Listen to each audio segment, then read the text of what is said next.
Alright, so cool. We don't have a lot of time until the festival, so we gotta make the prediction, man. The predictions have to come in. I made an early prediction quite a bit ago, maybe like 2 weeks ago, and it was a super early prediction on what units would drop, but I said I was gonna make another one closer to the time, possibly, but here we are making the actual prediction video for the festival 2023. In the last prediction video, I think I went through 2021 and 2022 of the festival, but I've also done another video pretty much breaking it down in entirety, but I want to make this video to really solidify what I think is going to come throughout the whole festival. So part 2 will pretty much just be shooting in the dark. Whoa, calm down, Jamal. Don't pull out the 9. Because we're not there yet. We're really only at part 1. Given that we can see some hints that they've dropped in the game, pretty much everybody's declared is going to be universe rep for part 1. Part 2, you'd literally be shooting at the dark. And then part 3, you gotta take your ultra guess, you know?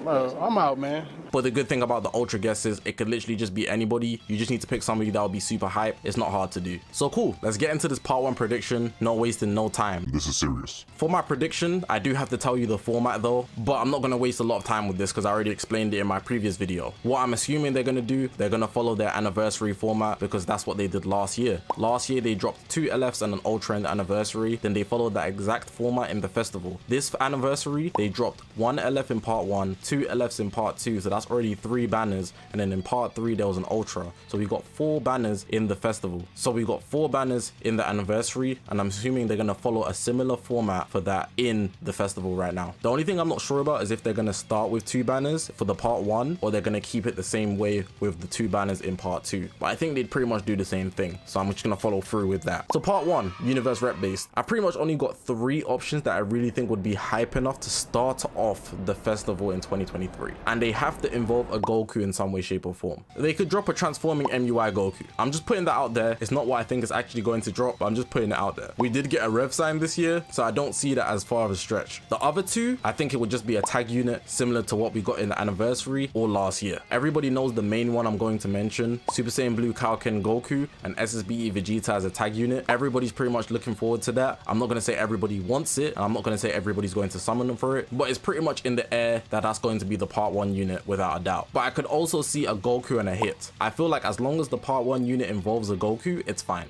Goku's the main character. We're gonna always get Gokus. Goku being involved in the festival is almost guaranteed. So the part 1 festival unit has to involve Goku in my eyes anyways. I'm not saying it's going to, but I really think it's unlikely that they would go another route and not involve him. They're trying to get sales. This is their opener. They've been hyping it up, building it up. They're doing the prep time, telling you that the festival is soon. The reveals, Of course it's gonna involve a Goku in some way, shape or form. If it's not a Goku, they have to drop a Fusion Warrior, but they're not dropping a Kefla. I just don't see that. So I'm gonna lock in my part 1 Legends Limited unit. We've got Super Saiyan Blue Kaioken Goku and Super Saiyan Blue Evolution Vegeta. That tag unit there, universe rep, is the final drop for a long time. We're taking it. Should I mention a 1% sparking? I didn't think of any, but sure, let's go. But I just realized I have to mention 3, given that they're following the anniversary setup. But let's do it. Alongside the Goku and Vegeta, I feel like they drop an Android 18. She's only been getting free to plays, let's be honest, and they've dropped a lot of 17s. So just sprinkle a bit more for the androids. Androids have been getting fed this year. Universe rep have been getting fed this year. Put Android 18 on that banner. I want to say a new Gohan just to give him some shine. He doesn't need to be great, but they just need to add options on the banner. So put Gohan on the banner. And then a new Piccolo. They've also been feeding regen behind closed doors, so Piccolo is a good option to fit on the banner. All of them being TOP versions, of course. So that would be the universe rep banner. That's part 1 done and solidified. I'm locked on that. Those are my 4 units for the part 1 of the festival. Now we got to get into part 2, and here's where I start shooting in the dark.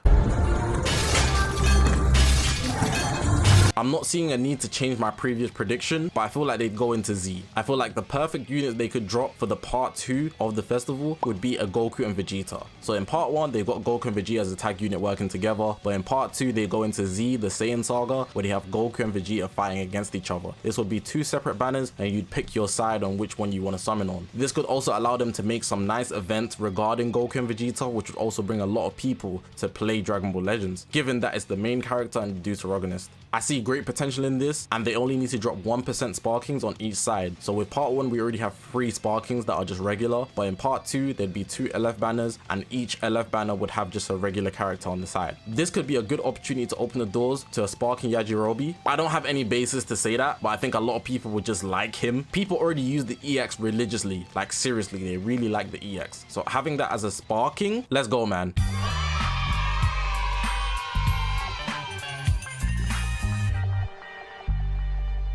Master Roshi got a lot of love this year as well. So, hey, spread it, spread it. So that would be for Goku side, of course. So you're summoning on a Kaioken Goku. Obviously, he does the Kamehameha. We have him in sparking form already, but we're talking about Legends Limited. And then we have a Yajirobe as the 1% sparking that comes along with him. On the Vegeta side, we're obviously going to have the Gallic Gun Vegeta. And I think we should just get a new Nappa to go along with him. It's nothing spectacular, just another sparking to go along with him. But these 1% sparking, they be making them really good, man. So I see a lot of potential within these units that they could produce. Naturally as well, because it's the festival and they're going to be generous with resources, this format makes a lot of sense so that they can drop a lot of raids, giving us a lot more Chrono Crystals. But yeah, that's me locked for part 2. Kaioken Goku, Gallic Gun Vegeta, we got Yajirobe on Goku's side, and we got Nappa on Vegeta's side. Part 2 confirmed. That's me predicting. Now we got part 3, and I'm definitely not changing this up for anything. Part 3, Ultra Super Saiyan 4 Gogeta. BLZ has already got the works in.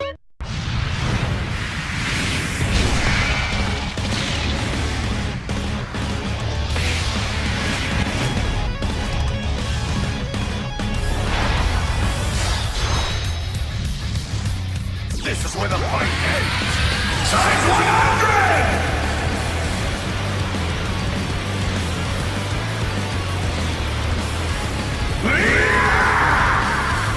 BLZ leaks, Zach leaks. It's locked, man. I don't see them dropping an FSK at all. The only other unit I see that could be on the same level as Gogeta for the festival finale, if it's not a Fusion Warrior, and it's not going to be a Fusion Warrior that's not Gogeta, as in Super Saiyan 4, because we've already got the rest, it has to be like MUI or something. Ultra MUI. That's literally all I could see. I don't see Super Saiyan 2 Gohan being on that level to where they would drop him right now. It's not that it's impossible in the future, but right now, I just don't see it. I don't feel like that would be the case. I really feel like it's unlikely. Ultra Super Saiyan 4 Gogeta is just such a safe option for the devs to really earn money. It's all about money at the end of the day. They want to earn bread. They want to up their stack. If I'm predicting something, I got Super Saiyan 4 Gogeta. We're locked in on that. And that's pretty much the end of the video, man. Hopefully you guys did enjoy this video, though. It's not going to be long, simply because it's just me reconfirming my predictions. I don't have anything in depth to say. We're locked in on those 3 units. Just to reiterate, part 1, we got Goku Blue and Vegeta Blue, Kaioken, SSBE, and the side characters, we got 18, Gohan, Piccolo. Part 2, we got Goku, Kaioken, and Gallic Gun Vegeta. The side characters, Yajirobe on Goku's side and Nappa on Vegeta's side. Then part 3, we got Ultra Super Saiyan 4 Gogeta for the GT guys. Press the subscribe button, man. We're on this grind to 100,000 subscribers. I appreciate you guys for watching. My name is Zakashi, guys, and I'll see you guys in the next one, man.